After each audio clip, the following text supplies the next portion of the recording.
Electricity पढ़ने जा रहे हैं। ठीक, तो इस वीडियो में हमें क्या पढ़ना है, इस चैप्टर के अंदर उस टॉपिक्स को देख लीजिए। हमें आज इस वीडियो में टॉपिक्स जो है देखना है, देख लीजिए क्या है। वो है charge, electric circuit and circuit diagram, and तीसरा है कंडक्टर एंड इंसुलेटर। ठीक है, तो कोशिश करेंगे आज के वीडियो में ये सारा का सारा टॉपिक को हम क्लियर करें। क्लियर, चलो शुरू करते हैं इलेक्ट्रिसिटी के बारे में। तो शुरुआत करते हैं इस टॉपिक से ही, इलेक्ट्रिसिटी।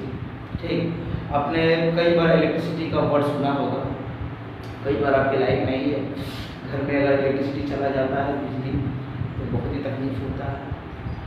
आजकल के पीरियड में अगर हम आपसे ये कहें कि करंट इलेक्ट्रिसिटी बहुत ही इम्पोर्टेंट पार्ट है अपने लाइफ का, तो मैं गलत नहीं हूँ इस बात पर, क्योंकि डायरेक्टली और इनडायरेक्टली हम इलेक्ट्रिसिटी पर, इलेक्ट्रिक करंट पर बहुत ही ज़्यादा डिपेंडेंट हैं। हमारे सारे वर्क लगभग इस पर डिपेंडेंट है। जैसे कि अभी फ़िलहाल आप मोबाइल पर मेरा वीडियो देख रहे हैं, क्यों देख रहे हैं? किसके कारण? मोबाइल आपका चार्ज है। ठीक, घर पे आज आप अभी बैठे हैं पंखे के नीचे, एसी के नीचे। अगर मान लीजिए पंखा ना होता, एसी नहीं होता, लाइट नहीं होती, तो ज़िंदगी कैसी होती? सारे फैक्ट्रीज, सारी इंडस्ट्रीज, स्कूल, हर एक जगह पर इलेक्ट्रिसिटी का बहुत ही इम्पोर्टेंट रोल है। और ये भी कहा जाता है कि इलेक्ट्रिसिटी का इन्वेंशन जिसकी दुनिया में, पूरे इस वर्ल्ड में, पूरे यूनिवर्स में सबसे बड़ा इन्वेंशन माना जाता है। क्लियर, तो उसी चैप्टर के बारे में आज हम लोग पढ़ेंगे क्लास 10 में, बेसिक चीज़ें। ठीक, तो शुरू करते हैं इलेक्ट्रिसिटी, या हम उसको इलेक्ट्रिक चार्ज भी कहते हैं। चार्ज का जो इंट्रोडक्शन है वो हमने पहला वीडियो बनाया था, उसमें हमने चार्ज का इंट्रोडक्शन आपको बता रखा है। ठीक, जो बच्चे नहीं देखे हैं वो उसको देखें। क्लियर, आज के बाद हम लोग पढ़ेंगे चार्ज के बारे में, उसका डिफिनेशन, उसका SI यूनिट। ठीक, फिर उसके बाद उसकी सम प्रॉपर्टीज़, बहुत इंपॉर्टेंट प्रॉपर्टीज़ है। ये सारे चीज़ हमको आज इसमें देख लेना है। क्लियर, चलिए देखिए यहाँ पर बोर्ड पे आपको कुछ दिख रहा होगा। इलेक्ट्रिसिटी को या करंट चार्ज को, इलेक्ट्रिक चार्ज को हम दो तरीके से स्टडी करते हैं। दो तरीके से हम उसको स्टडी करते हैं। एक तरीका है आपका जो चार्ज होता है, सिंपली जो चार्ज कहते हैं, चार्ज आपका अगर रेस्ट में होता है तो उस वक्त हमें अलग फिनोमेना दिखते हैं। और चार्ज वही जब मोशन में होता है तो हमें कुछ अलग ही फिनोमेना दिखते हैं। ठीक, तो चार्ज अगर रेस्ट में है तो उस ब्रांच को हम क्या कहते हैं फिजिक्स में, उसका एक पार्टिकुलर नेम है। और चार्ज जब मोशन में होता है तो उसको हम क्या कहते हैं, उसका भी पार्टिकुलर नेम है। आपको दिख रहा होगा कि चार्ज अगर रेस्ट में है तो उसका पार्टिकुलर नेम जो होता है उसको हम लोग इलेक्ट्रोस्टैटिक्स कहते हैं। क्लियर, और दूसरा नाम है फ्रैक्शनल इलेक्ट्रिसिटी। क्लियर, चलिए, और चार्ज जब मोशन में होता है उस वक्त उस ब्रांच को हम कहते हैं डायनामिक इलेक्ट्रिसिटी, और हम कहते हैं electric current. Clear, one by one समझिए ये क्या चीज है। इलेक्ट्रोस्टैटिक्स हमने कहा आपसे इलेक्ट्रोस्टैटिक्स। ठीक, या फ्रिक्शनल हमने कहा। इलेक्ट्रो का मतलब होता है चार्ज, और स्टैटिक्स का मतलब होता है रेस्ट। क्लियर, तो आपको समझ में आ गया होगा हम कहना क्या चाहते हैं। कहना ये चाहते हैं कि आपका इलेक्ट्रोस्टैटिक्स एक branch, what it is a branch of physics which deal the charge at rest। क्या कह रहे हैं हम? It is a branch of a physics which deals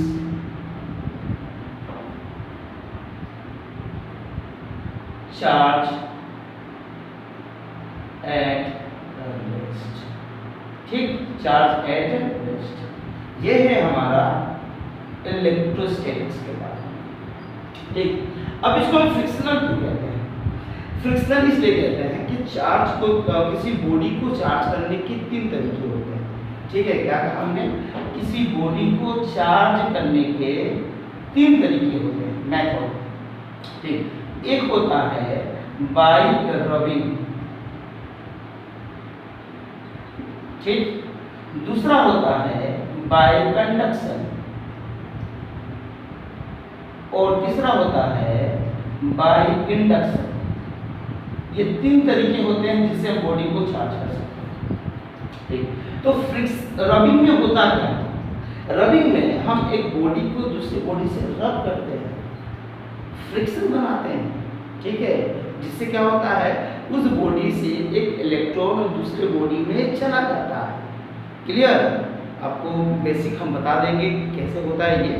फिलहाल अभी जरूरी नहीं है क्लास 10 में ये सब चीज़ समझाना, आपको ये सब क्लास 12 में पढ़ना है। ठीक, और कभी मैं आपको डिटेल बता दूंगा कैसे बॉडी में इलेक्ट्रॉन ट्रेवल करता है। ठीक, बस इतना समझ लीजिए कि अगर दो बॉडी की हम बात करें, मान लीजिए ये हमारे पास 2 बॉडी है, एक बॉडी ये है और एक बॉडी ये। ठीक, मान लीजिए दोनों अलग अलग बॉडी है। अभी ये न्यूट्रल है, ये भी न्यूट्रल है। न्यूट्रल का कहने का मतलब आप जानते हैं, क्लास 9 में पढ़ा हमने कि न्यूट्रल का मतलब अगर इसके पास प्रोटॉन 10 है तो इसके पास इलेक्ट्रॉन भी कितने होंगे? 10। और इसके पास प्रोटॉन मान लीजिए 7 है तो इलेक्ट्रॉन भी कितने होंगे? इसके पास 7। ठीक, दोनों न्यूट्रल है। ठीक, +10 -10 = 0 ऐड करेंगे तो +7 -7 = 0 ऐड करेंगे तो जब दोनों बॉडी को हम रब करेंगे ना तो इसमें से एक इलेक्ट्रॉन चला जाएगा इसमें, जिससे इसका नेट चार्ज क्या होगा? तो याद रखिएगा, बस आपके लिए बता रहा हूँ मैं, याद रखिएगा जिस बॉडी में इलेक्ट्रॉन ज़्यादा होगा वो बॉडी नेगेटिव चार्ज हो जाएगा, और जिस बॉडी में इलेक्ट्रॉन कम होगा, ठीक, पॉजिटिव चार्ज ज़्यादा होगा, वो बॉडी आपका पॉजिटिव होगा। देख लीजिएगा, मान लीजिए ये बॉडी है ए, ठीक है, रबिंग का केस बता रहे हैं हम। क्लियर? इसके पास 10 प्रोटॉन है और 10 पॉजिटिव चार्ज है और 10 नेगेटिव चार्ज है। ठीक, और एक बॉडी है बी, इसके पास मान लीजिए +8 पॉजिटिव चार्ज है तो नेगेटिव चार्ज भी कितना होगा? इलेक्ट्रॉन -8। ठीक, अभी ये दोनों का दोनों बॉडी न्यूट्रल है। कैसे? नेट चार्ज निकालिए इसका, इस बॉडी का। अगर इस बॉडी का नेट चार्ज निकालते हैं हम तो नेट चार्ज के लिए क्या करेंगे? ऐड करेंगे, हम जोड़ेंगे। तो ये है -10 और ये है +10। माइनस प्लस क्या होता है? माइनस। तो 10 में से 10 गया तो कितना बचा? 0 बचा। क्लियर? उसी तरह इसका अगर नेट चार्ज निकालेंगे हम, इस बॉडी का नेट चार्ज, ये कितना होगा? -8 और +8 जोड़िए, कितना हो गया? 0। तो 0 क्या इंडिकेट करता है कि आपका बॉडी न्यूट्रल है। अब हमने क्या किया? हमने इस बॉडी को इस बॉडी के साथ रब किया। क्या किया हमने? रबिंग किया। रबिंग करने से क्या होगा? इसमें से एक इलेक्ट्रॉन हमने क्या किया? हमने रब किया, रबिंग। ठीक, बॉडी ए एंड बी को हमने रब कर दिया। तो हमने क्या देखा कि मान लीजिए कि इसमें से एक इलेक्ट्रॉन जो है वो इसमें चला गया, एक इलेक्ट्रॉन। तो पहले इसके पास 10 था, कितने इलेक्ट्रॉन थे? 10। बॉडी नंबर ए में इलेक्ट्रॉन कितने थे? -10। अगर ये एक इलेक्ट्रॉन ले लिया इससे तो अब उसके पास टोटल इलेक्ट्रॉन कितना हो जाएगा? पहले 10 था, अब एक आ गया तो 11 हो गया। तो ये अब कितने इलेक्ट्रॉन हो गए? पहले 10 था और कितने हो गए? 11। ठीक, और ये 8 था पहले, ये कितना इलेक्ट्रॉन था? 8। अब एक दे दिया तो इसके पास कितना बच गया? इसके पास बच गया 7। ठीक, अब नेट चार्ज निकालेंगे। अब नेट चार्ज अगर निकालते हैं, चार्ज का सिंबल होता है Q। ठीक, हम Q लिख रहे हैं, स्मॉल q और कैपिटल Q, कुछ भी हो सकता है। अब यहाँ पे नेट चार्ज निकालिए। आपके पास इलेक्ट्रॉन कितने हैं? -11। और आपके पास प्रोटॉन कितने हैं? प्लस ए। ठीक, इन दोनों को ऐड करिए, प्लस माइनस माइनस होता है, 11 में से 10 गया तो 1 बचेगा, 1 बचा, दिख रहा है आपको, मगर साइन क्या होगा, 11 बड़ा है तो साइन क्या होगा यहाँ पर माइनस। ठीक उसी तरह इसका भी नेट चार्ज निकालिए, Q इलेक्ट्रॉन कितने हैं -7, पहले 8 था, 1 दे दिया बचा 7, तो हो गया -7 साइन के साथ, और प्रोटॉन कितने हैं +8, नेट चार्ज निकालेंगे तो +1। अब क्या दिख रहा है, अब ये दिख रहा है कि दोनों के दोनों बॉडी अब चार्ज हो गए, इलेक्ट्रीफाइड हो गए। ठीक है, तो हम जानते हैं पॉजिटिव नेगेटिव क्या करता है, अट्रैक्ट करता है। यहाँ पे हमने रबिंग किया, रबिंग करने से क्या होता है, ये रबिंग करना, फ्रिक्शन बनाना, इसलिए इसका नाम रखा गया फ्रिक्शनल इलेक्ट्रिसिटी। क्लियर, तो जब भी दो बॉडी को हम रब करते हैं, ठीक, तो रब करने के वक्त क्या होता है, किसी एक बॉडी से दूसरे बॉडी में इलेक्ट्रॉन का ट्रांसफॉर्मेशन हुआ होगा, और जो बॉडी के पास ज़्यादा इलेक्ट्रॉन होगा वो बॉडी नेगेटिव चार्ज हो जाएगा, और जिसमें इलेक्ट्रॉन कम हो जाएगा वो बॉडी आपका क्या हो जाएगा, पॉजिटिव चार्ज। दोनों बॉडी के पास इक्वल एंड अपोजिट चार्ज होगा, they will attract to each other, they will attract to each other, याद रखिएगा। ठीक, जरूरी नहीं था मैं बता दिया था। तो अब आते हैं अपने तो electrostatics friction, it's a branch of physics और science which deal with charge at rest. Electrostatics के कई फेनोमेना आपको लाइफ में दिखता है।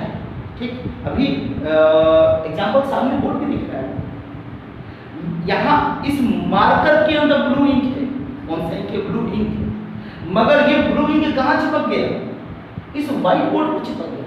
कैसे चिपक गया, हमने इस मार्कर के इंक को इस व्हाइट बोर्ड पे हमने रब किया, और जैसे ही रब किया इलेक्ट्रोस्टैटिक्स के कारण दोनों बॉडी पे अपोजिट चार्ज पैदा हो गए, क्रिएट हो गए, जिसकी वजह से बोर्ड ने क्या किया, इसके इंक को अपने में चिपका दिया। क्लियर। सेकेंड, आप जब पैदल चलते हो, आपका बॉडी जो बैलेंस होता है, जब हम चलते हैं पैदल, हम क्या करते हैं, ग्राउंड को पैर से पीछे ढकेलते हैं, हम रब करते हैं, जिससे हमारे बॉडी को बैलेंस करता है, हमारे फीट और ग्राउंड के बीच में अपोजिट चार्ज क्रिएट हो जाते हैं। क्लियर है, ये भी इलेक्ट्रोस्टैटिक्स का फेनोमेना है। लाइटनिंग होना, बिजली जो कड़कती, बिजली जो बरसात समय हमको दिखता है बिजली, वो भी एक आपका इलेक्ट्रोस्टैटिक्स के ही ब्रांच का एग्जांपल है। फोटोकॉपी कराने जाते हैं जेरोक्स मशीन में, क्या दिखता है कि जो किताब में, जो बुक में जो भी चीज़ लिखा हुआ है वो फोटोकॉपी होके आ जाता है, किसके कारण, इलेक्ट्रोस्टैटिक्स ब्रांच के कारण, अपोजिट चार्ज के कारण। क्लियर, तो कई ऐसे फेनोमेना आपको दिखेंगे आपको नेचर में। क्लियर, चलो अब आते हैं डायनेमिक इलेक्ट्रिसिटी में। तो बेसिकली हमें यही पढ़ना है इस किताब में, लगभग हमें जो पढ़ना है वो यही पढ़ना है, डायनेमिक इलेक्ट्रिसिटी के बारे में। करंट क्या होता है, इलेक्ट्रिक पोटेंशियल क्या होता है, ओम्स लॉ, रेजिस्टेंस, ये सब इसी चीज़ के बारे में पढ़ना है। तो डायनेमिक इलेक्ट्रिसिटी की अगर बात करते हैं तो डायनेमिक का मतलब होता है मोशन, और इलेक्ट्रिसिटी का मतलब अभी हमने बताया क्या होता है, चार्ज। ठीक, तो चार्ज एक मोशन, तो हम क्या कहेंगे, it is a branch of physics which deal the charge at motion. हम क्या कर देंगे, वो मोशन पर डील करता है। ठीक, उसी तरह इलेक्ट्रिक करंट, इलेक्ट्रिक का मतलब चार्ज, अभी हमने बताया इलेक्ट्रिसिटी कह लीजिए, इलेक्ट्रिक चार्ज कह लीजिए, सिंपली इलेक्ट्रिक कह लीजिए, या सिंपली चार्ज कहिए उसको। तो इलेक्ट्रिक का मतलब ये होता है चार्ज, और करंट का मतलब करंट मींस मोशन। ठीक, आपने इंग्लिश में पढ़ा है वर्ड कई बार, करंट। ठीक, तो करंट का मीनिंग होता है मोशन, चार्ज एट मोशन। इसके भी कई फेनोमेना आपको दिखते हैं। फिलहाल फेनोमेना तो खुद दिख रहा है, आपको मोबाइल चल रहा है, सबसे बड़ा फेनोमेना आप खुद देख रहे होंगे, अभी आप घर के अंदर बैठे हैं, पंखा चल रहा होगा। ठीक, वो सारे फेनोमेना, ये जब चार्ज चलता है किसी कंडक्टर के अंदर, तो वो रास्ते में आने वाले सारी चीज़ को इलेक्ट्रीफाई कर देता है। आपके बल्ब चलते हैं, आपका पंखा चलता है, आपका फ्रिज चलते हैं, टीवी चलते हैं, कूलर चलता है, सारा चीज़, मोटर चलता है, वो किस ब्रांच में आता है, वो इस डायनेमिक इलेक्ट्रिसिटी में आता है। क्लियर? तो ये हमारे इलेक्ट्रिसिटी की दो ब्रांच है, याद रखिएगा, इलेक्ट्रोस्टैटिक्स जिसको हम फ्रैक्शनल इलेक्ट्रिसिटी भी कहते हैं और स्टैटिक्स इलेक्ट्रिसिटी भी कहते हैं। दूसरा डायनेमिक इलेक्ट्रिसिटी जिसको हम इलेक्ट्रिक करंट भी कहते हैं। क्लियर? और यही चीज हमको पढ़ना है। तो अब आते हैं हमारे मेन टॉपिक पर जो है चार्ज। ठीक, तो देखो चार्ज क्या होता है बच्चों, समझो। चार्ज का जो बेसिक डेफिनेशन है वो हम पढ़ते आए हैं तक कि charge is a intrinsic property which show the effect of attraction and repulsion. Actually charge क्या होता है समझने की कोशिश करें। चार्ज का मतलब होता है, चार्ज हम कह सकते हैं it's a effect of force. ठीक, हम कहते हैं ना जब आर्मी का चलो समझाते हैं इसको। देखिए मान लीजिए अगर हम पूरे इस वर्ल्ड की बात करें तो हमारा पूरा वर्ल्ड जो है यूनिवर्स, अगर हम यूनिवर्स की बात करें, अगर हम यूनिवर्स की बात करें तो हमारा पूरा यूनिवर्स दो चीज का बना हुआ है। ठीक है, एक है मैटर और दूसरा है रेडिएशन। ठीक, तो मैटर क्या होता है आप सब जानते हो। मैटर वो होता है जिनके पास क्या हो, मास हो, वॉल्यूम हो, ठीक, स्पेस ऑक्युपाई करता है, मोमेंटम हो, आपने पढ़ा होगा मोमेंटम का सिंबल। ठीक है, चलिए लिख दे रहे हैं हम, मोमेंटम हो, वेलोसिटी हो, मैकेनिकल एनर्जी हो। ठीक है, एनर्जी हो इनके पास। अगर ये सब प्रॉपर्टी किसी के अंदर होता है उसको हम मैटर कहते हैं। जैसे कि आप खुद मैटर हो, हम खुद मैटर है। अब मोबाइल जो हाथ में लेके देख रहे हैं वो खुद एक मैटर है, क्योंकि उनके पास मास है, उसके पास वॉल्यूम है, वो स्पेस ऑक्युपाई कर रहा है। ठीक, रेडिएशन के पास मास नहीं होता है, रेडिएशन के पास it does not have mass. ठीक, इनके पास वेव नेचर होता है, ये वाइब्रेशन करते हैं। ठीक, इनके पास भी एनर्जी होता है। ठीक, सन से जो लाइट आ रहा है वो रेडिएशन है। ठीक, आपके मोबाइल से जो वेव्स आते हैं वो रेडिएशन है। ठीक है, चलो इसके बारे में हम पढ़ेंगे ऑप्टिक्स में, जब तक ऑप्टिक्स में आपको मिलेगा जब हम लाइट हीटर पढ़ेंगे। फिलहाल हमको पढ़ना है इस मीटर के बारे में। ठीक है, चलिए शुरुआत करते हैं मीटर से, क्योंकि हमें चार्ज पे जाना है और चार्ज आपका एक पार्टिकल होता है। ठीक है, पार्टिकल ही चार्ज को कैरी करता है। चार्ज आपके मीटर के अंदर होता है, इसलिए मीटर से शुरू करेंगे। स्टार्टिंग में we the human beings, starting की बात करें, वी द ह्यूमन बीइंग्स, हम ये सोचते थे, जितने भी पहले जमाने के साइंटिस्ट थे वो ये सोचा करते थे, हम जानते हैं हमारे धरती में विद्वान की कमी, जीनियस इंसानों की कमी नहीं है, विद्वानों की कमी नहीं है। तो सोच ना तो खत्म हुआ ना खत्म होगा, आगे भी हम रिसर्च करते जाएंगे, सोचते जाएंगे। तो ये भी एक रिसर्च का ही पार्ट था कि उन्होंने सोचा कि मैटर जो है हमारी दुनिया में सारे के सारे जो मैटर्स हैं, कोई तो ऐसा चीज़ होगा जिससे वो बना होगा। ठीक, देखिए याद रखिएगा, फिजिक्स में आप क्लास 11 में पढ़ेंगे यूनिफिकेशन के बारे में। एक वर्ड बता देता हूँ। यूनिफिकेशन का मतलब होता है, फिजिक्स ये चाहता है कि कोई एक ऐसा थ्योरी बने या ऐसा कोई लॉ बने, law for everything. Sir Hawking ने बहुत ट्राई किया था, ऑलमोस्ट पहुंच भी गए थे। ठीक है, कि कोई एक ऐसा लॉ बने जिससे सारी चीज़ को हम एक्सप्लेन कर दें, टोटल फेनोमेना को। ठीक है, अभी भी हम कोशिश पे हैं, लगे हुए इन चीज़ों में। ठीक, तो उसी तरह उस समय भी ये सोचा गया कि क्या कोई एक ऐसा चीज़ होगा जिससे पूरा मैटर बना होगा, हम भी, आप भी, मार्कर भी, मोबाइल भी, पंखा भी, घर भी। ठीक है, हर चीज़, एयर मॉलिक्यूल्स, एयर पार्टिकल्स, हर चीज़ उसी का बना होगा। क्लियर? तो उसी के खोज में चले रिसर्च करें। तो पता करते करते ये पता चला कि जो मैटर होता है वो मैटर बनता है मॉलिक्यूल से, ठीक है।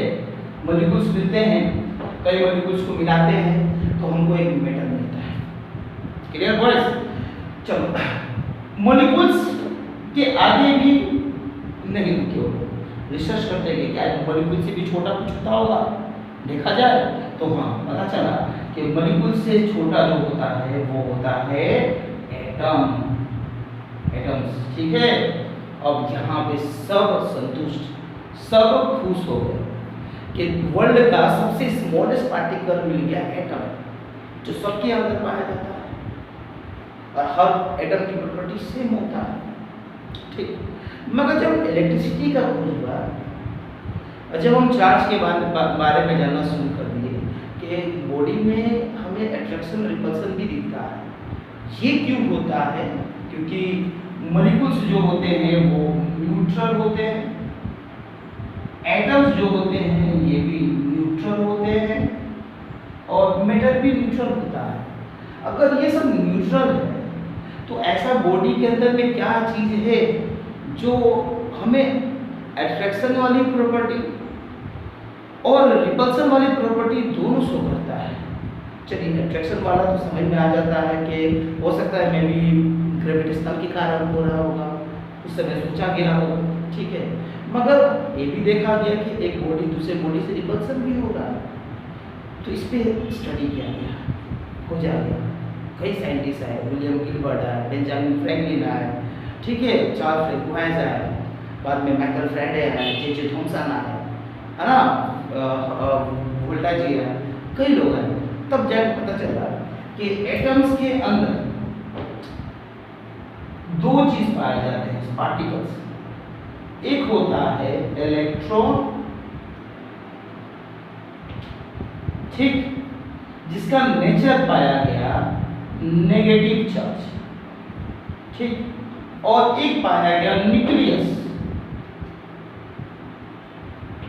अब उस न्यूक्लियस के अंदर में दो सब एटॉमिक पार्टिकल्स पाए गए, एक पाया गया प्रोटॉन और एक पाया गया न्यूट्रॉन। और प्रोटॉन की प्रॉपर्टी है पॉजिटिव और न्यूट्रॉन की प्रॉपर्टी है जीरो, वो न्यूट्रल चार्ज है, ठीक है। तो ये कई सालों की मेहनत के बाद, कई सालों की मेहनत के बाद, मतलब 600 BC में ये चीज़ हमें थेल्स ऑफ लेटर्स ने बताया था, अबाउट हैम्बर्ग एक्सपेरिमेंट वाला, इंट्रोडक्शन वाले वीडियो में देख लीजिएगा। फिर उसके बाद 2200-2400 साल के बाद विलियम गिलबर्ट ने बताया, सीखने को आगे बढ़ाया। फिर उसके बाद बेंजामिन फ्रैंकलिन ने बताया, मतलब कई सदियों के बाद, कई सालों के बाद पता चला कि हाँ हमारे एटम के अंदर में चार्ज पार्टिकल होते हैं और वो चार्ज पार्टिकल इलेक्ट्रॉन होता है जो बॉडी को अट्रैक्शन रिपल्सन करवाता है।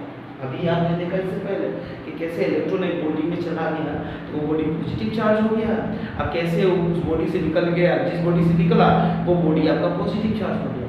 अब उन दोनों के बीच में रिपल्सन। फिर आगे चल के जब हम डायनेमिक इलेक्ट्रिसिटी पढ़े तो उसमें भी इलेक्ट्रॉन का बहुत बड़ा हाथ था, क्योंकि इलेक्ट्रिक करंट तभी बनेगा जब ये इलेक्ट्रॉन, ये charge particle, charge particle, they are the charge particle, electron proton, ये चार्ज पार्टिकल जब चलेगा तो इलेक्ट्रिसिटी पैदा करेगा, करंट इलेक्ट्रिसिटी, ठीक है। ये होता है हमारे मैटर के बारे में, इलेक्ट्रॉन प्रोटॉन के बारे में, क्लियर।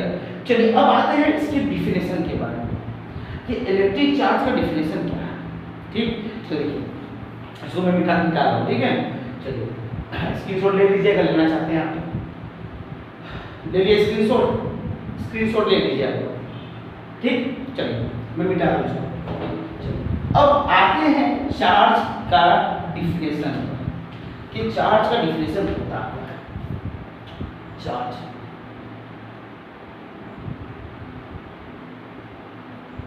ध्यान से देखिएगा, किताबों में आपने पढ़ा होगा, अभी तक असाइनमेंट भी आपने किया होगा, देखा होगा कि उसमें ये लिखा रहता है कि charge is a basic property या charge is a intrinsic property या पढ़ते हैं।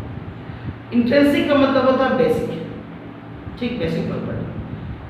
जो हमें क्या शो करता है, force of attraction and force of repulsion. तो force of attraction and force of repulsion क्यों होता है? Because of electron and proton. ठीक, आपको ये तो पता है ना, चार्ज क्या करता है, चार्ज दो बॉडी को अट्रैक्ट करता है या चार्ज दो बॉडी को रिपल करता है। क्लियर? तो ये अट्रैक्शन और रिपल्सन है क्या? ये फोर्स है। आपने क्लास 9 में पढ़ा था कि force is a push and pull. Push का मतलब दूर भगाना, पुल का मतलब नजदीक बुलाना, एक है ना। तो अट्रैक्शन रिपल्सन का मीनिंग क्या होता है? यही ना है। अट्रैक्शन का मतलब नजदीक बुलाना और रिपल्सन का मतलब दूर भगाना। तो दे बोथ आर फोर्स। ठीक है, इसलिए चार्ज क्या है? Charge is a force which show the repulsion and attraction properties. Clear?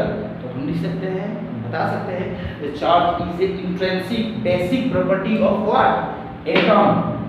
बोल दीजिए, मॉलिक्यूल बोल दीजिए या मैटर बोल दीजिए, तीनों से। तो क्या है? Charge is a intrinsic property of matter which show the property of attraction and repulsion, which show the force of attraction and force of repulsion. Clear है? चार्ज। चलो अब चार्ज को हम डिनोट करते हैं दो तरीके से, डिनोट, ठीक है, या इसको हम कहते हैं रिप्रेजेंट, डिनोटेड।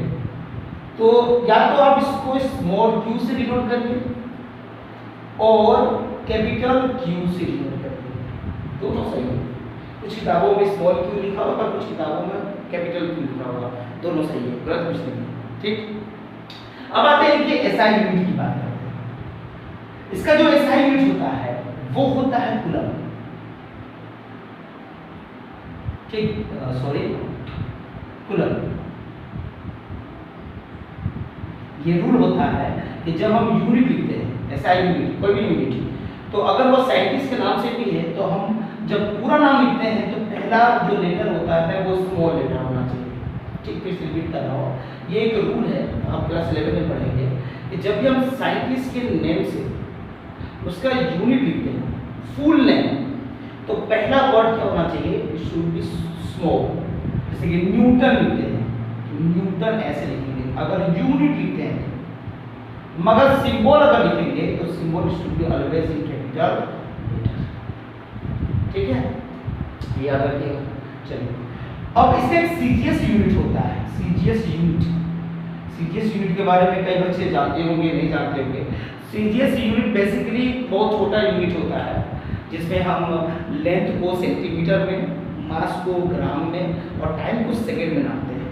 ठीक, मगर बहुत छोटा यूनिट होने के कारण इसको हम लोग इसको हटा दिया गया। ठीक, बहुत पहले सीजीएस यूनिट बना था मगर हटा दिया गया, तभी हम पढ़ते हैं।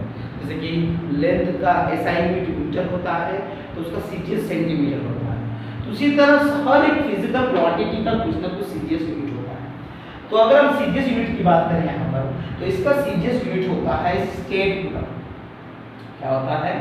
स्केल कूलम, याद रखिए। ठीक, क्लियर? तो ये हो गया चार्ज के बारे में डेफिनेशन।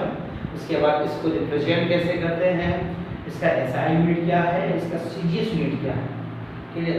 एक और फॉर्मूला है चार्ज का। एक चार्ज का फॉर्मूला होता है नेट चार्ज निकालने का, वो होता है Q = NE।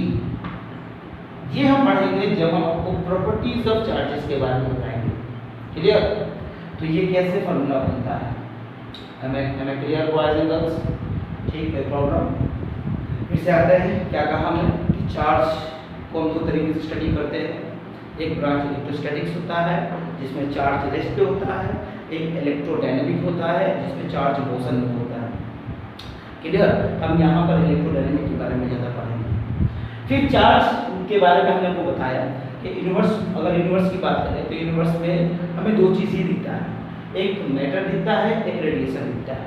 ठीक, मैटर की स्टडी की गई तो पता चला कि मैटर मॉलिक्यूल्स का बना है। फिर मॉलिक्यूल्स को स्टडी की गई तो पता चला कि मॉलिक्यूल्स एटम का बना है। और जब एटम को भी स्टडी किया गया, ठीक है, तो पता चला एटम्स के अंदर सब एटॉमिक पार्टिकल्स पाए जाते हैं।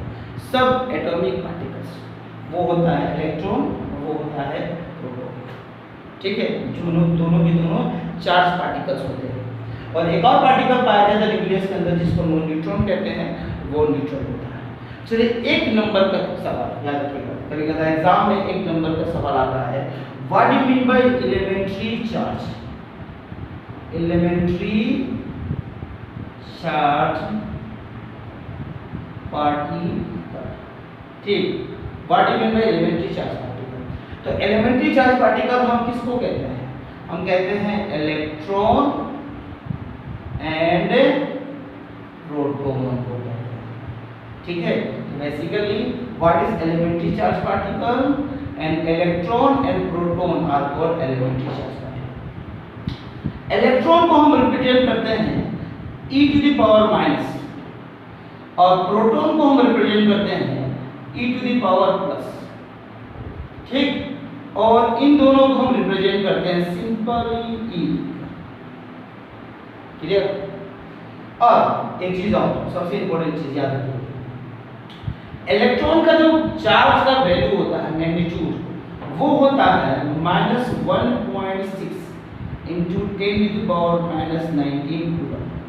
एक साइंटिस्ट ने मिलके उन्होंने, तो इलेक्ट्रॉन पे जो चार्ज होता है वो होता है -1.6 into 10 to the power -19 coulomb. क्या नाम है? इलेक्ट्रॉन पे जो चार्ज होता है मैग्नीट्यूड। उसी तरह प्रोटॉन को हम E+ से रिप्रेजेंट करते हैं, ठीक। और इस पे जो चार्ज होता है, प्रोटॉन पे जो चार्ज होता है वो होता है सेम यही होगा, बट साइन क्या हो जाएगा, अलग हो जाएगा। वो होगा 1.6 into 10 to the power -19 coulomb, clear. तभी ना ये दोनों मिलके किसी न्यूट्रल बॉडी के लिए 0 होगा। जब हम इन दोनों को ऐड करेंगे तो क्या होगा, हमको 0 मिलेगा चार्ज फॉर न्यूट्रल बॉडी के लिए। किसके लिए? न्यूट्रल बॉडी के लिए, क्लियर है। और इन दोनों को सिंपली हम रिप्रेजेंट करते हैं, सिंपली वो रिप्रेजेंट करते हैं केवल E से, याद रखिएगा, ओनली E से, ठीक।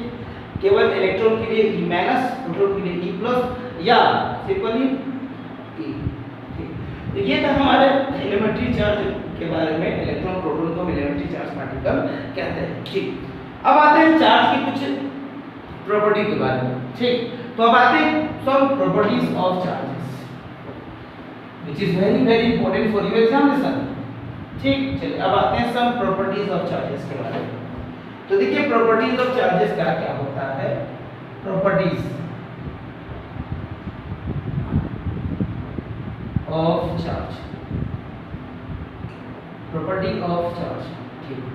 पहला प्रॉपर्टी क्या होता है, देखिए पहला प्रॉपर्टी ये कहता है कि अगर लाइक चार्ज है, लाइक चार्ज है, तो उनके बीच में हमेशा होगा रिपल्सन। लाइक चार्ज का मतलब एक बॉडी पॉजिटिव हो सकता है और दूसरा बॉडी भी क्या हो सकता है, पॉजिटिव। तो जब दोनों पॉजिटिव होंगे तो ये वाला बॉडी इसको इधर फोर्स देगा, रिपल्सन, और ये वाला बॉडी इसको इधर फोर्स देगा, ठीक। तो इनके बीच में क्या हो रहा है, इनके बीच में रिपल्सन हो रहा है। या ये भी हो सकता है कि एक बॉडी नेगेटिव हो और दूसरा बॉडी भी क्या हो, नेगेटिव। इस केस में भी क्या होगा, फोर्स ऑफ रिपल्सन। ये वाला इसको इधर भगाएगा और ये वाला इसको इधर, हमें क्लियर। चलिए उसी तरह सेकेंड क्या है, इसको थोड़ा देखिएगा। सेकेंड जो प्रॉपर्टी है वो है, ठीक, इसका अपोजिट, अनलाइक चार्ज जो होता है, अनलाइक चार्ज के बीच में हमेशा होता है अट्रैक्शन। ये याद रखिए, ठीक। एग्जांपल, मान लीजिए एक बॉडी पॉजिटिव है और दूसरी बॉडी नेगेटिव है। एक बॉडी पॉजिटिव, दूसरी बॉडी नेगेटिव, तो ये क्या करेगा, इसको अपनी ओर रिपेल, ये इसको अपनी ओर रिपेल करेगा, अट्रैक्शन करेगा, अट्रैक्शन, और ये इसको अपनी ओर अट्रैक्शन करेगा विद ए फोर्स, यहाँ पे फोर्स ऑफ रिपल्सन, यहाँ पे फोर्स ऑफ अट्रैक्शन। हो सकता है यहाँ पर ये बॉडी आपका नेगेटिव हो और ये बॉडी पॉजिटिव हो, तो नेगेटिव वाला क्या करेगा, पॉजिटिव को अपनी ओर अट्रैक्ट करेगा, अब पॉजिटिव वाला क्या करेगा, नेगेटिव को अपनी ओर अट्रैक्ट करेगा। और यहाँ पर भी क्या लग रहा है, फोर्स ऑफ अट्रैक्शन, और यहाँ पे क्या लग रहा है, फोर्स ऑफ रिपल्सन। क्लियर, ये दो बेसिक सी प्रॉपर्टी थी। अब आते हैं तीन और प्रॉपर्टी की बात करते हैं, व्हिच इज वेरी इंपॉर्टेंट। ठीक, तीसरा जो है प्रॉपर्टी वो है charge is additive in nature. इसका मतलब क्या होता है, चार्ज जो होता है नेचर में हमेशा ऐड होता है, it is always additive in nature, addition होना। एक एग्जांपल समझिए, मान लीजिए हमारे पास कोई सिस्टम है, कोई बॉडी है, मान लीजिए स्पेस है ये, ठीक, मान लीजिए हमारे पास एक सिस्टम है, ये सिस्टम है, अभी ये न्यूट्रल है और इस न्यूट्रल बॉडी को हम करेंगे चार्ज बॉडी करेंगे, इलेक्ट्रीफाइड करेंगे। कैसे करेंगे, किसी बॉडी को चार्ज करना है तो उसको हम चार्ज देंगे, है ना। मान लो हमने इस बॉडी को चार्ज दिया +2 माइक्रोकूलम, कितना चार्ज दिया, 2 माइक्रोकूलम। अब माइक्रोकूलम क्या होता है समझो, ठीक है, यहाँ देखिए, समझने की कोशिश करिए। आपका जो यूनिट होता है SI यूनिट चार्ज का, वो होता है कूलम, जिसको हम रिप्रेजेंट करते हैं कैपिटल C से।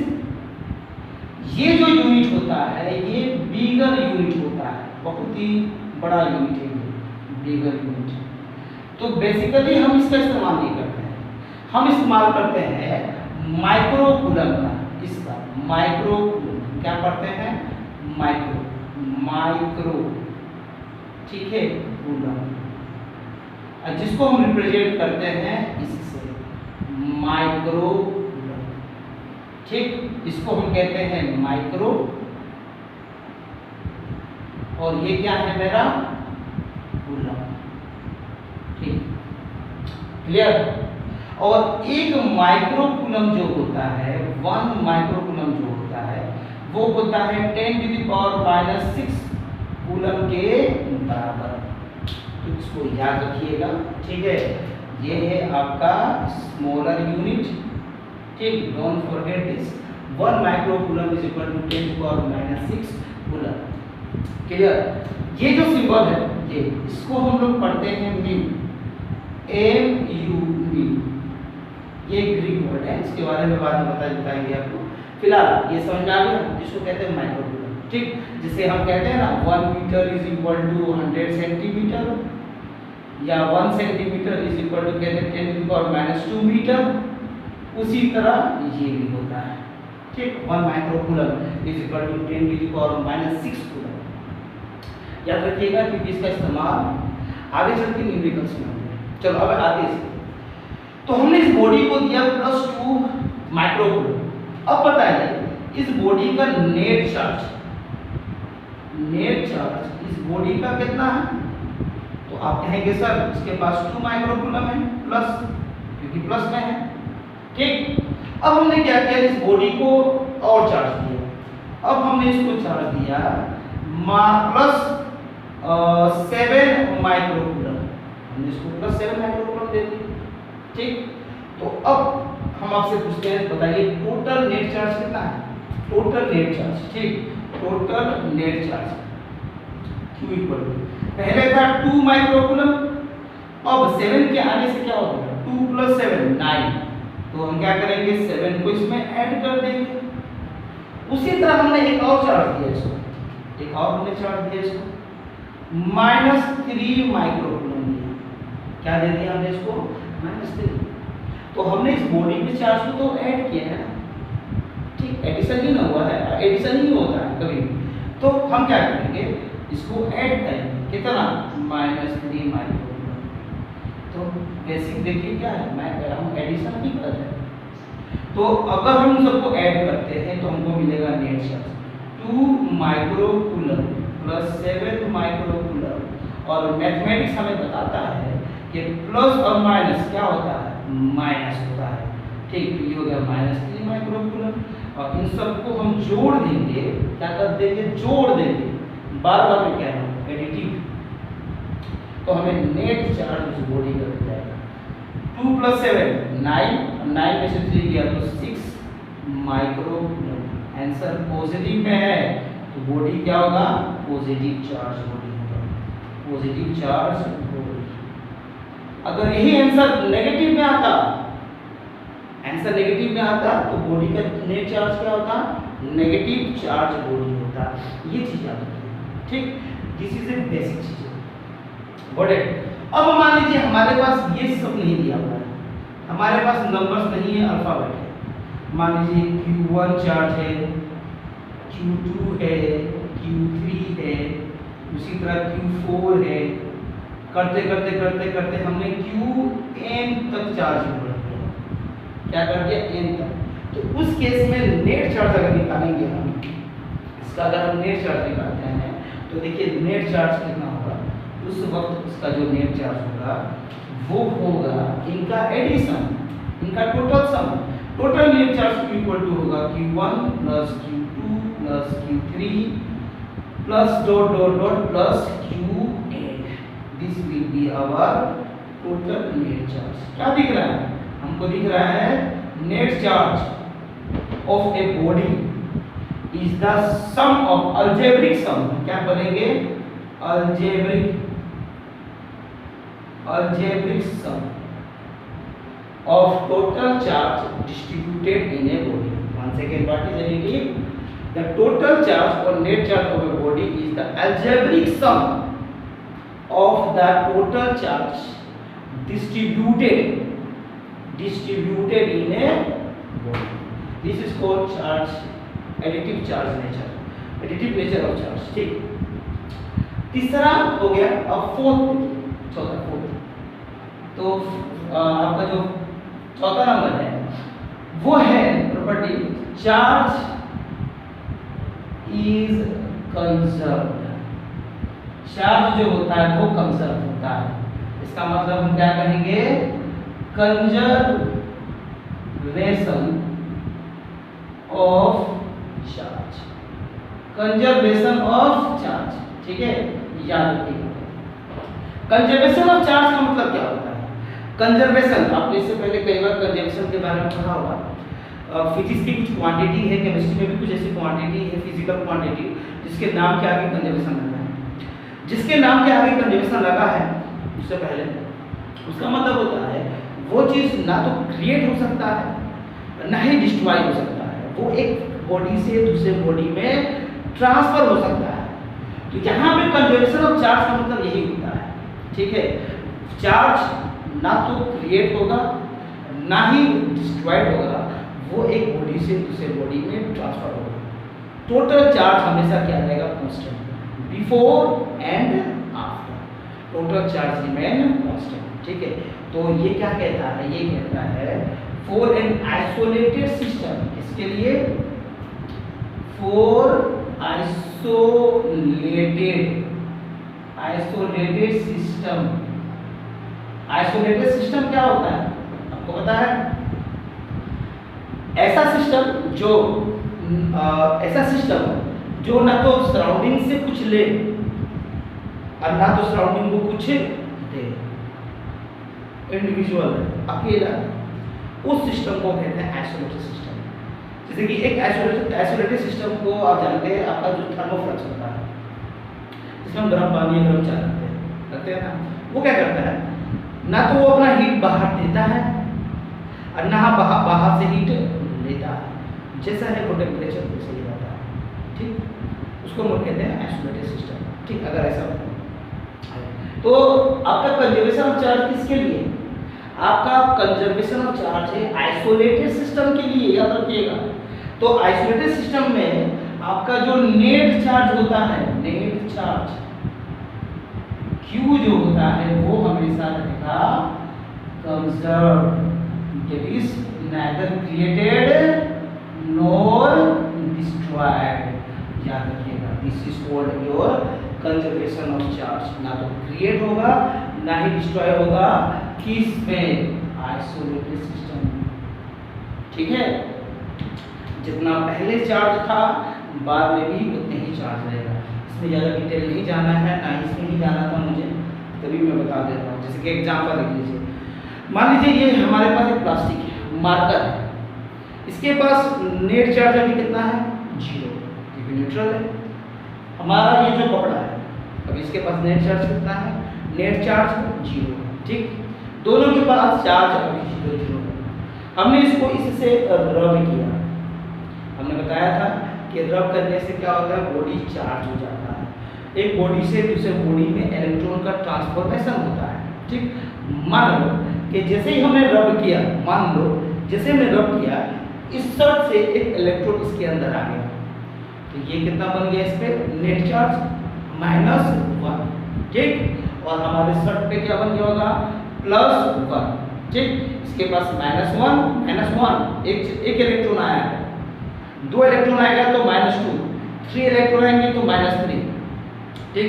उसी तरह ये एक इलेक्ट्रॉन शर्ट जो है मेरा, एक इलेक्ट्रॉन देगा तो +1, 2 इलेक्ट्रॉन देगा तो +2, 3 इलेक्ट्रॉन देगा तो +3, कंटिन्यू प्रोसेस, क्लियर।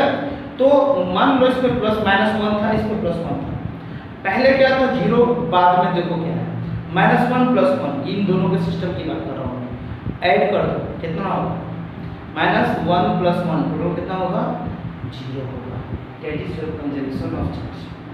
पहले भी जितना चार्ज था बाद में भी चार्ज नहीं होगा, ये याद रखिएगा, इसको भूलिएगा। Am I clear? चलो ठीक। अब नेक्स्ट टॉपिक जो है हम लोग का वो बहुत ही इंपॉर्टेंट है, वो है आपका फील्ड प्रॉपर्टी जो है वो बहुत ही इंपॉर्टेंट है, वो है चार्ज इज क्वांटाइज्ड, और इसको हम कहते हैं that is quantization of charge. This is very important topic for your board examination, ठीक है, ये आपके बोर्ड एग्जाम में आता है और इससे कई क्वेश्चंस पूछे गए हैं आपके एग्जाम में। क्लियर है बॉयज और गर्ल्स? चलो अब क्वांटाइजेशन का मतलब क्या होता है समझो, एग्जांपल से समझिए, what do you mean bye quantization of charge. ये एक मार्कर है, इस मार्कर का दाम है 5 रुपये, 5 रुपीस। तो एक मार्कर का अगर दाम 5 रुपीस है तो 2 मार्कर का 10, ठीक, 3 मार्कर का 5 3 15, 4 20, ठीक है, 4 का कितना हो जाएगा 20। उसी तरह 10 रहेंगे तो 5 × 10 50, कर क्या रहे हैं, मल्टीप्लाई कर रहे हैं, ये ना कह रहे हैं मल्टीप्लाई। तो उसी तरह अगर हमें किसी बॉडी पे चार्ज पता है कितना है, तो उसी तरह चलो इसको देखो, इससे देखो, ठीक है, ऐसे देखो।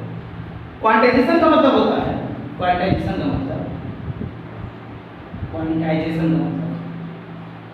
समझिए पहले इसको, इसके बाद आगे। इसका मतलब होता है integral multiple of elementary charge particle. क्या कहा हमने, integral multiple of elementary charge particle. अभी हमने आपको बताया था एलिमेंट्री चार्ज पार्टिकल क्या होता है, इलेक्ट्रॉन एंड प्रोटॉन होता है elementary charge particle. Am I clear? ठीक। इंटीग्रल मींस इंटीजर नंबर्स, +1 -1 +2 -2, हाँ 0, इसमें हमारे इंटीजर्स होते हैं, तो उनको हम लोग कहते हैं इंटीग्रल मल्टीपल। क्लियर? चलो समझो, हमारे पास कुछ सिस्टम है, एक सिस्टम ये है, या इसको ऐसे समझो, ठीक, इसको ऐसे समझो। हमारे पास एक सिस्टम है जो कि न्यूट्रल सिस्टम है, ठीक, न्यूट्रल सिस्टम। अब इस न्यूट्रल सिस्टम से हमने क्या किया, हमने इसको एक इलेक्ट्रॉन दिया, कितना इलेक्ट्रॉन, एक इलेक्ट्रॉन दिया। ठीक, न्यूट्रल था तो चार्ज कितना था पहले 0 था न्यूट्रल के लिए।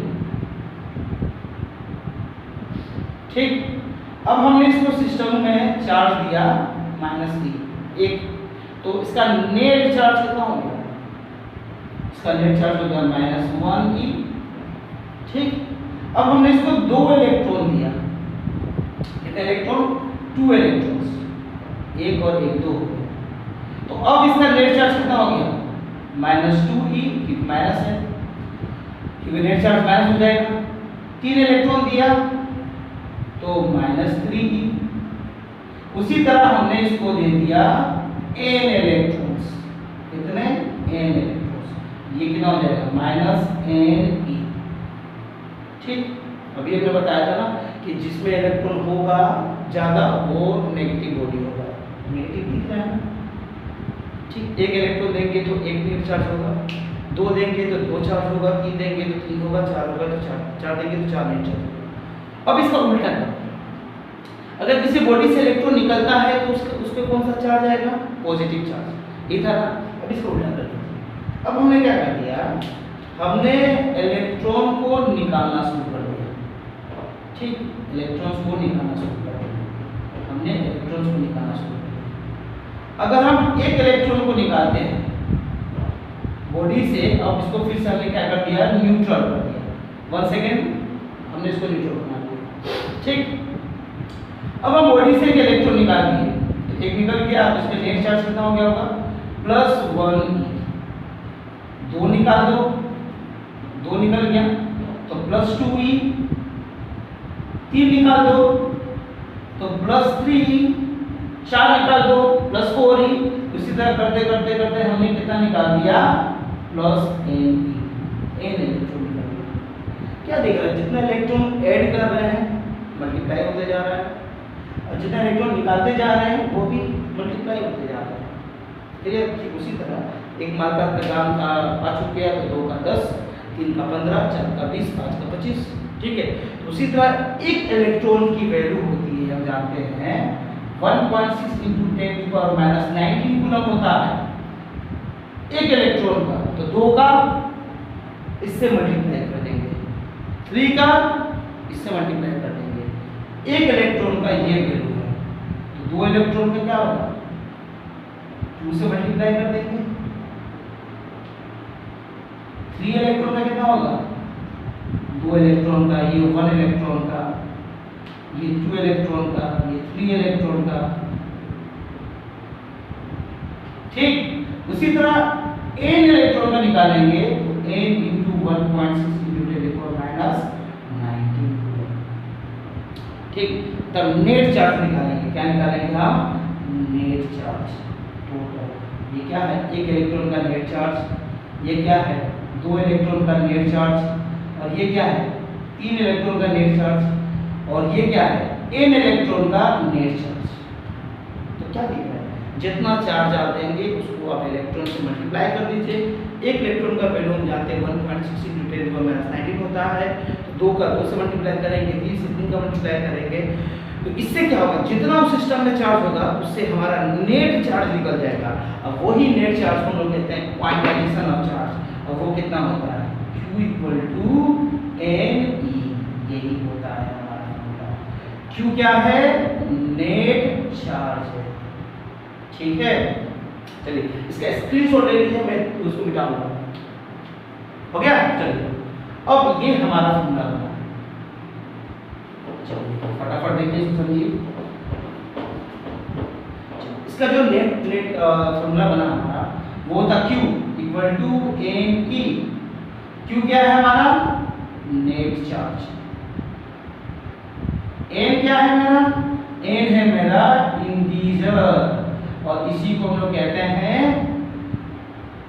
नंबर ऑफ इलेक्ट्रॉन, सिंबल उसका एडेड और रिमूव्ड फ्रॉम बॉडी। ठीक, नंबर जैसे कि -1, ठीक है, माइनस, चलिए लिख दे रहे हैं, +, -1, प्लस माइनस 2 प्लस माइनस 3 0 भी एंड नंबर में पॉजिटिव में भी नेगेटिव में ले सकते हैं। प्लस 1 भी हो सकता है, प्लस 2 भी, प्लस 3 भी, प्लस 4 भी, माइनस 1 भी हो सकता है, माइनस 2 भी, माइनस 3 भी, माइनस 4 भी हो सकता है, क्योंकि इंटीजर है। अब ई क्या है आपका? ई है आपका एलिमेंट्री चार्ज पार्टिकल। ठीक है, तो इसको याद रखिएगा, ये टॉपिक बहुत इंपॉर्टेंट है। फिर से कह रहा हूँ, क्वांटाइजेशन, इंटीग्रल मल्टीपल किसका? चार्ज पार्टिकल का। ठीक है, तो हमारे बॉडी में जितने चार्ज पार्टिकल है, जितने, ठीक है, उन सबको ऐड कर दो या सबको काउंट करके उससे मल्टीप्लाई कर दो। सिंपल है, क्योंकि एक का मैग्नीट्यूड हमको पता है 1.6 × 10⁻19, तो 10 का कितना होगा? 1.6 × 10⁻19 प्लस करते जाओ, या 10 है तो 10 × कर दो। ठीक है, जैसे कि करते हैं लोग ना, अगर हमारे पास 2 + 2 + 2 + 2 + 2 + 2 है ना, कितने? 1 2 3 4 5 6, या तो इनको ऐड कर दो या तो 6 से मल्टीप्लाई कर दो 2 को, कितना आ जाएगा? वही चीज़ है इसमें। ठीक, दैट इज क्वांटाइजेशन चार्ज, और ये बहुत इंपॉर्टेंट, इसको भूलिएगा मत। बेसिकली ये फॉर्मूला बहुत इंपॉर्टेंट है, इसको भूलना मत। क्लियर? चलिए इसका स्क्रीनशॉट ले लीजिए। नेक्स्ट टॉपिक पे आते हैं लोग। हो गया? चलिए ठीक, अब आते हैं नेक्स्ट टॉपिक हम लोग का है, वो है इलेक्ट्रिक सर्किट और सर्किट डायग्राम। जल्दी से जल्दी इसको भी खत्म कर देते हैं। ठीक, इलेक्ट्रिक सर्किट और सर्किट डायग्राम क्या होता है, समझिए इसको। बहुत ही छोटा टॉपिक ये दोनों। इलेक्ट्रिक सर्किट का मतलब होता है जैसे कि आपके घर में जो वायरिंग किया गया है वो एक किस्म का सर्किट है। आपके मोबाइल के अंदर में, वो मोबाइल आपने देखा होगा, मोबाइल की दुकान में जब मोबाइल खोलते हैं तो उससे एक सर्किट निकलता है, वो एक इलेक्ट्रिक सर्किट है। टीवी के अंदर में जो किट होता है वो भी इलेक्ट्रिक सर्किट है। इलेक्ट्रिक सर्किट क्या होता है? इलेक्ट्रिक सर्किट बेसिकली आपका एक कंडक्टिंग पाथ होता है जिसके बीच इलेक्ट्रिकल अप्लायंसेस लगाए जाते हैं, और वो कंडक्टिंग पाथ या तो बैटरी से, ईएमएफ से, ईएमएफ क्या होता है हम बताएंगे नेक्स्ट वीडियो में, जो वोल्टेज सप्लाई करे, ठीक है, जो इलेक्ट्रॉन को चलाए, उससे उसके दोनों एंड पे कनेक्टेड होते हैं। ठीक, इसको हम लोग कहते हैं इलेक्ट्रिक सर्किट। तो नेक्स्ट टॉपिक क्या है हम लोग का? नेक्स्ट टॉपिक है इलेक्ट्रिक सर्किट। ठीक है, चलिए एक बेसिक सा सर्किट डायग्राम बनाना है। क्लियर? तो बेसिक सा डायग्राम क्या है? हमारे पास एक बैटरी है, मान लीजिए ये बैटरी है। ठीक, इस बैटरी के एक एंड से हमने वायर को लगाया ऐसे, ठीक, और एक ऐसे, इनके बीच में हमने एक स्विच लगा दिया। ठीक, सिंबल अभी बताएंगे, सिंबल नहीं सकता। ठीक, और यहाँ से वायर ऐसे गया और यहाँ हमने एक बल्ब लगा दिया। तो ये एक सिंपल सा सर्किट डायग्राम है। ये क्या है हमारा?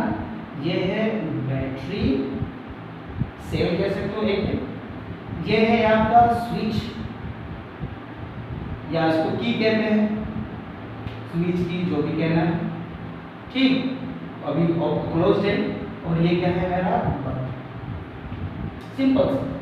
ठीक, जैसे कि आप घर में एक बैटरी ले लीजिए, उसमें वायर लगा दीजिए और बीच में बल्ब ज्वाइन कर दीजिए, बल्ब तो बल्ब जलना शुरू कर देगा। तो वो हमारा इलेक्ट्रिक सर्किट होता है, एक सिंपल सा। अभी आगे चल के हम रेजिस्टेंस के बारे में पढ़ेंगे, एमीटर के बारे में, वोल्टमीटर के बारे में, तो उसका भी हम इस्तेमाल यहाँ पे करेंगे। ठीक, और ये जो डायग्राम हमने बनाया है, ये सब क्या है? ये जो हमने इस्तेमाल किया है, इसी को हम लोग कहते हैं इलेक्ट्रिकल कंपोनेंट कहते हैं। क्या कहते हैं? Electrical component. ठीक, तो अब देखिए इनके कुछ सिंबल्स होते हैं, वो सिंबल्स को समझना बहुत जरूरी है। तो वो क्या क्या सिंबल है देखिए। बल्ब, अगर हम वायर की बात करें तो वायर का जो सिंबल होता है इलेक्ट्रिकल कंपोनेंट, वो एक स्ट्रेट लाइन होता है, सिंपल। ठीक, आपको दिख भी रहा होगा बोर्ड पे, तो कई इलेक्ट्रिकल सिंबल आपको दिख रहा होगा। अगर हम बल्ब की बात करें, केवल बल्ब की, तो वो ऐसे बना के हम छोड़ देते हैं। ठीक, क्लियर? अगर हम सेल की बात करें, सेल, तो वो सेल में ये एक ऐसे बड़ा सा लाइन और एक छोटा सा लाइन बनता है। इसको हम कहते हैं पॉजिटिव, नीचे लिख देते हैं, इसको हम कहते हैं पॉजिटिव टर्मिनल, और ये छोटे वाले को हम कहते हैं नेगेटिव टर्मिनल। ठीक, क्लियर? चलो अब बैटरी की बात करते हैं। बैटरी का सिंबल देखिए, बैटरी में क्या होता है, एक से अधिक सेल अगर हम लगाते हैं तो उसको बैटरी कहते हैं। तो बैटरी बनाते समय ध्यान दीजिएगा, एक से अधिक सेल लगाना है। तो देखिए ये हो गया एक सेल, ये हो गया पॉजिटिव, ये हो गया नेगेटिव। अब दूसरा सेल लगाएंगे, ये हो गया पॉजिटिव, ये हो गया नेगेटिव। दो सेल हो गए, एक सेल और लगा दो, तीन सेल, ये हो गया पॉजिटिव, ये हो गया नेगेटिव, और ये हो गया वायर। अभी बैटरी कनेक्टेड नहीं है। बैटरी कनेक्टेड कब होता है, जब इसका पॉजिटिव एंड इसके नेगेटिव एंड से कनेक्टेड होगा। ठीक, तो उसी तरह इस नेगेटिव को इस पॉजिटिव से हम क्या करेंगे, कनेक्ट कर देंगे। ठीक उसी तरह इस सेल को इस सेल से कनेक्ट कर देंगे। There should be connection. ठीक, क्या काम है, ये पॉजिटिव, ये नेगेटिव, इसके बाद इसके नेगेटिव से ये पॉजिटिव, ये नेगेटिव, पर ये हो गया मेरा बैटरी। ठीक, इसके बाद आगे चल के आप पढ़ेंगे रेजिस्टेंस के बारे में। तो रेजिस्टेंस का जो इलेक्ट्रिकल सिंबल होता है वो ऐसे होता है, ठीक। तो और भी कई इलेक्ट्रिकल सिंबल्स है जो आपको यहाँ पे बोर्ड पे दिख रहा होगा, उसको नोट कर लीजिएगा। आगे इस्तेमाल होगा, जिस जिससे इस्तेमाल होगा वो सबको हम बताते जाएंगे। क्लियर? चलिए, तो अगर हम इसका इस्तेमाल करके इसका एक डायग्राम बनाए, हम रेजिस्टेंस का, बल्ब का, सबका इस्तेमाल करें, तो देखिए ऐसे बनेगा इस तरह। ये हो गया मेरा वायर, ये हो गया बैटरी, ये हो गया मेरा स्विच। ठीक, स्विच का स्विच में स्विच दो तरीके के होते हैं। एक होता है ओपन स्विच, ठीक है, ओपन, तो ओपन स्विच होता है ऐसे, सिंपल ब्रैकेट बना के छोड़ दीजिए। और एक होता है क्लोज्ड। क्लोज स्विच में क्या होता है, हम ब्रैकेट बनाते हैं और बीच में फुल स्टॉप दे देते हैं। ठीक है, स्विच जब हम स्विच ऑन करते हैं तो ये ऑन, तो ये था हमारे स्विच के बारे में। स्विच जब ऑन करते हैं तो स्विच जब ऑन करते हैं तो करंट फ्लो होता है, उसको हम लगा क्लोज्ड। स्विच जब ऑफ होता है तो ये इस तरह का सिंबल होता है। ठीक, तो इस पे एक सर्किट डायग्राम बनाते हैं। देखिए, मान लीजिए ये वायर है, ठीक, और एक बैटरी लगा दिया, ये एक सेल, उसके साथ दूसरा सेल कनेक्टेड, फिर उसके साथ हमने एक स्विच लगा दिया और ये वायर को ऐसे लेके गए और हमने एक बल्ब लगा दिया ऐसे। ठीक, अभी इसमें कोई करंट फ्लो नहीं हो रहा होगा, क्यों? क्योंकि स्विच जो है वो आपका ओपन का मतलब स्विच ऑफ है। हम स्विच ऑन करेंगे, तो स्विच ऑन करने के लिए हम क्या करेंगे, इसको प्रेस कर देंगे। तो this is a battery, this is a switch and this is a bulb. और जैसे स्विच ऑन करेंगे तो यहाँ से करंट निकलना शुरू हो जाएगा, स्टार्ट। तो एक छोटा सा सिंपल सर्किट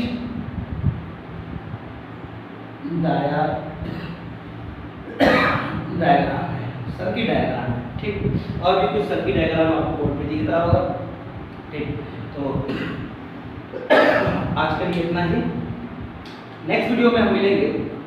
आपके नेक्स्ट इम्पोर्टेंट टॉपिक, सबसे बहुत ही इम्पोर्टेंट टॉपिक वो है आपका इलेक्ट्रिक करंट, उसके बाद इलेक्ट्रिक पोटेंशियल, जिसमें बच्चों को बहुत ही परेशानी होती है, पोटेंशियल डिफरेंस। ठीक, कोशिश करेंगे इस चीज़ को इजी करने के लिए, I will try to make it easy.